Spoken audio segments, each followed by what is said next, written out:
Hey, welcome back. In this video, we are going to see how to create a smoke simulation. So first we'll create a geometry and just go inside. And now we'll create any object to create the smoke. So we'll create the torus and just will increase the radius of this torus. So let's say I will just increase up to 1.1.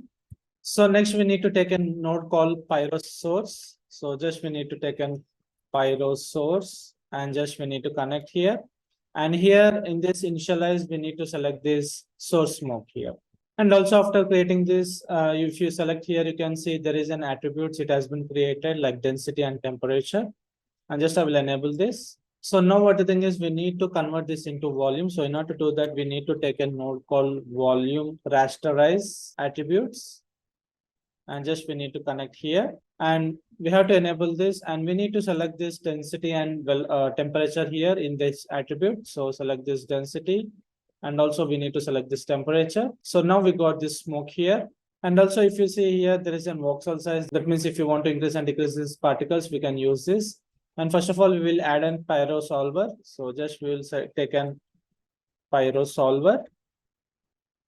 And we need to connect here. And now if you select this, see here, if you want to increase and decrease the particles, actually we can use here voxel size.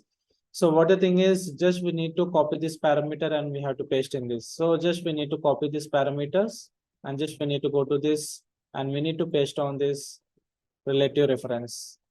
So that whenever we make any changes in this voxel size, it will be applied to this voxel size in this rasterize attribute. And also we need to paste in this Pyro source. So if you select this and here there is an option like particle separation, we need to paste here too.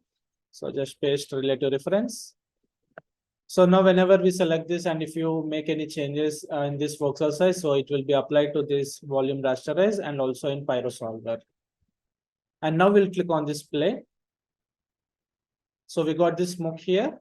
And also if you want to increase the resolutions of this smoke here, we need to select this Pyro solver and here just we need to decrease this value. So let's say 0.05. And just if you click on this play again. So still you can see the density of the smoke is very less. So what we need to do is we need to select this Pyro source here. And here in the mode, we need to select this volume scatter, so that it will add more density to the smoke here. So once we will click on play. So see now we got the more density for the smoke.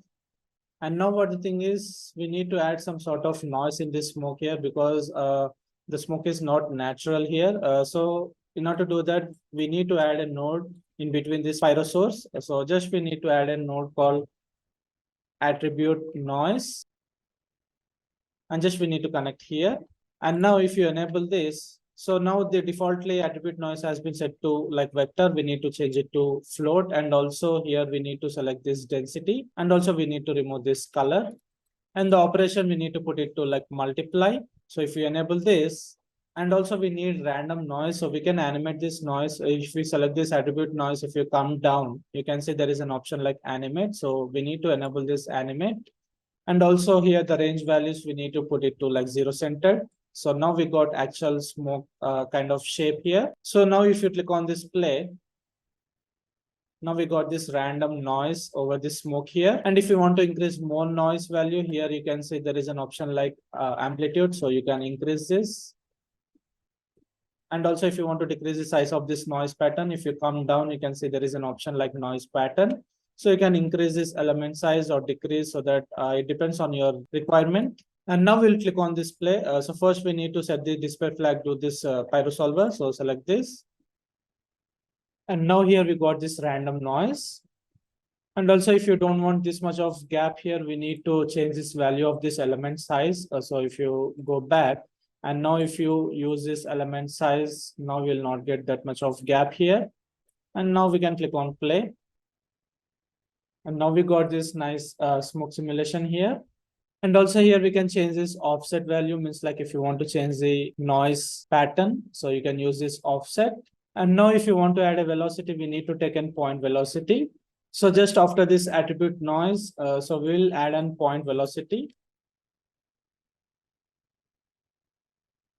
And just I will enable this. And now select this point velocity here. We need to change this option here in initialization. So if you select this set to value, And now we can change the velocity. So let's say we'll change the value in y-axis. So just I will place the value to 1. And also if you want to see this velocity, if you go to this information and if you click on this V, and here you can see now the velocity of these particles are going to this y direction. And now we need to add a random direction so that it will look more natural. So in order to do that, we can go to this curl noise and we need to enable this here.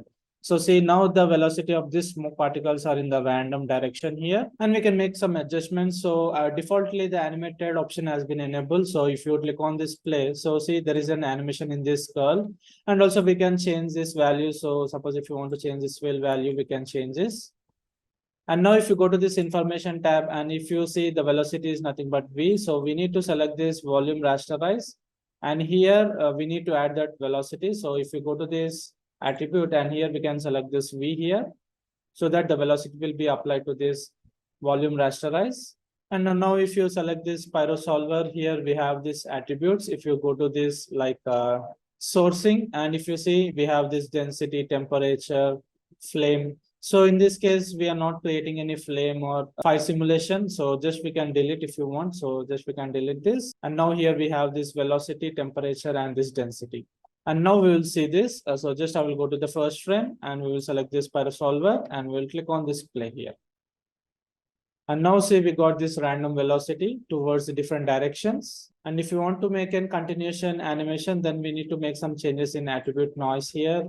So just like suppose if you go back and then we can use this element size, and also we can use this offset. Just we can this 3.6 or something. So see now we got this like continuous animation.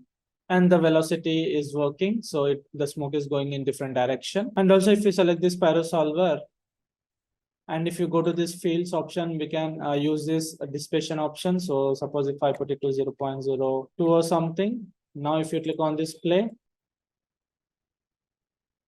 so we got this nice simulation here. And if you want to increase this velocity here, so if you select this Pyro solver and if you come down, and if you go to this sourcing, and if you come down here, you can increase this velocity. So suppose if I go to the first frame and you can increase, let's say we can put it to like 10 or something, and just we will see now. So now you can see it is more natural. And if you want to increase the smoke density, just if you go back and if you select this Pyro solver and if you come to this density, and here you can see there is an like source scale. So if you want to increase the smoke density, we can use this. So for example, suppose if I put it to like 8 or something, see now it has been increased the density of the smoke here. And now we will click on play. And now here you can see we got more density in the smoke. And now if you want to create more natural smoke, we can add this disturbance. So if you select this Pyro solver and if you go to this like shape option here, you can see there is an option like disturbance. So suppose if I enable this and we can put the value to like 25 or something. Now we will see this. And here we can see now we got the nice simulation with the small smoke curls. And also down if you see there is an like turbulence option. So if you select this, we can enable the turbulence, and also we can change the value of this turbulence here. So let's say we can put it to like 5 or something. And also we can add this fill size. So just we can change this fill size here. And now we will see this. And see by adding this turbulence, we got this more natural look to the smoke here. And also if you want to see the guides here, suppose if you select this Pyro solver, and here you can see there is an option like guides. So if you enable this, like if you put it to like turbulence, so here if you change any values like a swill or turbulence, so it is going to show here how actually the shape is going to be created. So for example, suppose if I use this fill size, so if you select this, and if you come to this turbulence, and if you go to this fill size, now if you increase this, so now if you zoom in, now actually you can going to see the shape of this fill. So according to that, we can use these guides here. So now we will just turn off this, and now we will see how it will work. And here we got this nice fill. So if you zoom in, So we got this nice fill curves here in the smoke. And also like we can change the wind direction too. So suppose if you select this Pyro solver and here there is an option like wind and we can change the direction. So in case suppose if I want the wind should flow to the like Z direction or X axis, so we can use this. So suppose defaultly the X direction has been enabled. So in case if you want to change this to like Z axis, then we can change. For example, suppose if I put it to like 2 or something in the Z axis and like we can put the value to 0. And also here we can increase the speed of this wind here.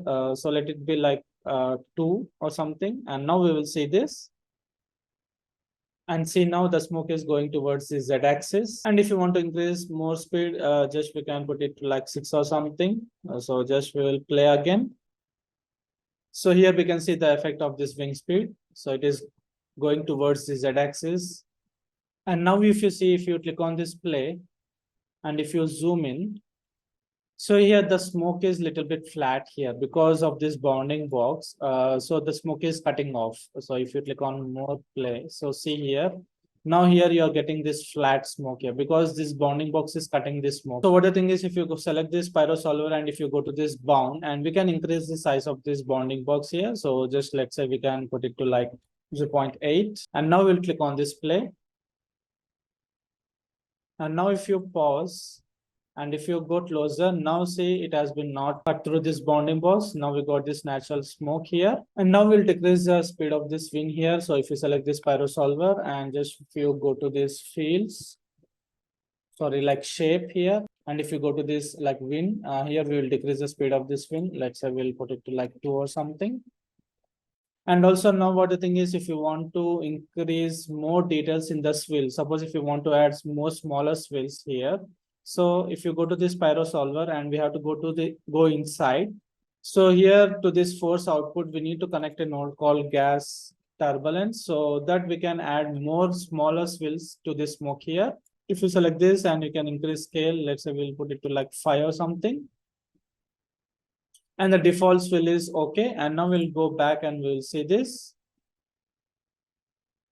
And now we got more smaller swills by adding this node inside this Pyro solver. And now if you want to see the faster simulation here, we can use this flipbook here. So if you select this option here, select this. And here we can see there is an option like render flipbook and we can select the range here. So let's say suppose if I want to see the smoke simulation up to like 80 frames or something, we can put it to 80 frames and also like we can see the size. And now we can put the resolution to like 1280. And now we'll just click on this start here. So I have used the flipbook up to like 35 frames. So now we will click on this play. So we got this nice simulation. So you need to play with these values until you get the desired output. So in this way, we can create this smoke simulation. So that's it for this tutorial and see you in the next video.